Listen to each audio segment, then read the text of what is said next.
DJ turn me up, ladies get your jam. I'ma sip my Scotty, you don't even pay. And I'ma throw this money while you do it right. Girl, the way you move it, got me in the trace. DJ turn me up. Black Voodoo Wax pour le rendez-vous du Voodoo, aujourd'hui spécial spatial. Toute la foule est dans la place. Le 30 mai prochain, on a un invité de marque. 13 albums en son actif. Il travaille sur son 14e album.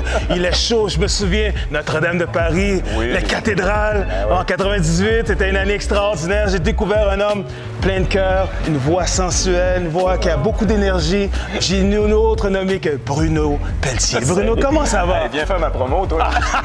Je suis tellement content de participer à ça. Là. Moi, je suis content que tu fais partie de l'événement. Et là, pour une bonne raison, qu'est-ce qui t'a attiré à venir travailler et faire cet événement-là avec Ali? Bien, premièrement, moi-même, j'ai fait des arts martiaux presque toute ma vie. Disons que de 12 ans jusqu'à 24-25 ans, j'ai fait des arts martiaux 5-6 fois par semaine. Wow. J'ai eu ma propre école de karaté à cette époque-là. Et après ça, ben, la musique a pris beaucoup de place dans ma vie, fait que je me suis juste entraîné par moi-même, tout seul. Okay. Et puis, bon, là, je vieillis, puis dans les dernières années, j'ai pas mal... Ça paraît pas du tout, là. Non, mais j'ai laissé pas mal aller les arts martiaux, puis la boxe, tout ça. J'en fais moins qu'avant, mais j'adore ça. J'aime vraiment ça beaucoup. Et quand Ali m'a contacté pour son événement, je trouve tellement que ça fait du sens par rapport à mon propre parcours, parce que moi, ça m'a beaucoup aidé. La boxe, les arts martiaux, ça m'a beaucoup aidé sur ma discipline par rapport à mon métier. Et puis quand je vois ce qu'il fait avec les jeunes ici pour les aider, je trouve que ça correspond à quelque chose qui est une ligne de pensée qui, moi, m'a permis de fonctionner, de mieux fonctionner dans la vie. Donc, ça a été un oui tout de suite là, quand il m'a contacté. C'est tellement agréable. Je m'entraînais avec Linda, avec Cathy, avec Simon. C'était le fun. Puis c'était le fun de vous regarder aller. L'ambiance est le fun. Tout le monde prend ça à cœur. Tout le monde veut se dépasser. C'est un réel défi pour tous. Puis en même temps, la cause est vraiment super. La définition du mot passion pour Bruno Pelletier, c'est laquelle? Ben écoute, je pense que c'est quelque chose auquel tu ne réfléchis pas. C'est là. C'est simplement là. C'est plus fort que tout. Tu as besoin. Moi, je me souviens, mon père, j'ai demandé une batterie pour jouer du drum. J'ai commencé à demander une batterie à mon père, je devais avoir 6 ou 7 ans. Oh my God, naturellement, lui, il voulait pas se faire passer les oreilles. Il m'a amené une guitare. OK, c'est bon. La guitare est restée dans un coin. À 13 ans, j'ai eu une batterie.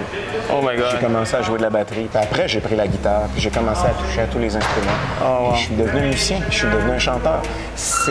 La passion, pour moi, c'est quelque chose auquel tu ne réfléchis même pas. Tu y vas, tu es poussé par. Et je te dirais que le sport, ça a été la même chose. J'ai eu deux passions dans la vie. Le sport et la musique. La musique est devenue mon mode c'est devenu mon travail. Mais le sport est resté quelque chose de primordial dans ma vie pour la discipline, la rigueur, puis le côté... tu sais, je suis un chanteur. Le souffle, être en forme sur scène, être capable de faire des spectacles, de tenir la route. Tout le corps est engagé quand je chante. Pour moi, ça a été comme une évidence. C'est les deux passions que j'ai eues dans ma vie, sont encore là aujourd'hui, à l'âge que j'ai encore les deux mêmes passions. Donc, c'est quelque chose auquel on réfléchit. C'est là, c'est comme, ça fait partie de notre vie. C'est viscéral, c'est à l'intérieur. C'est le bon temps. Avant qu'on se laisse, là, Bruno, je te regardais sur le stage tout à l'heure. C'est pas sur le stage, mais sur le ring. L'énergie que tu y mettais, la passion que tu y mettais. Pour les gens qui nous regardent aujourd'hui, ça va être quoi ton secret pour aller battre Ali dans ce premier round? Premièrement, je pense pas qu'il va le battre. Ben, nous, écoute pas, là. C'est quoi? Je pense que, je te disais tout à l'heure, c'est que tout le monde, on sait bien qu'on peut pas battre Ali. Mais on s'en va faire un show. C'est un stage. On s'en va faire un show, puis on veut bien performer. Fait qu'on va essayer d'y donner un peu de fil à retordre. Mais je veux dire, tout ça, c'est dans la bonne humeur puis dans le plaisir, mais avec intention, on va faire un bon show pour le monde, puis je pense que ça va être le fun. Écoute, tout à l'heure, j'étais avec Cathy. Puis Cathy, elle me rentrait dedans. Oui, ça, c'est incroyable. Moi, je trouve, c'est le fun. Après, on arrête, on rit, puis c'est comme, il y a quelque chose de libérateur. Et il y a quelque chose de très, pas bon enfant, mais on se disait, viens-tu jouer avec moi le prochain coup encore? Viens-tu jouer? Comme on joue de la musique, là, on joue à la boxe. On vient s'amuser, c'est pas notre métier, mais on va prendre ça à cœur et on va le faire comme il faut.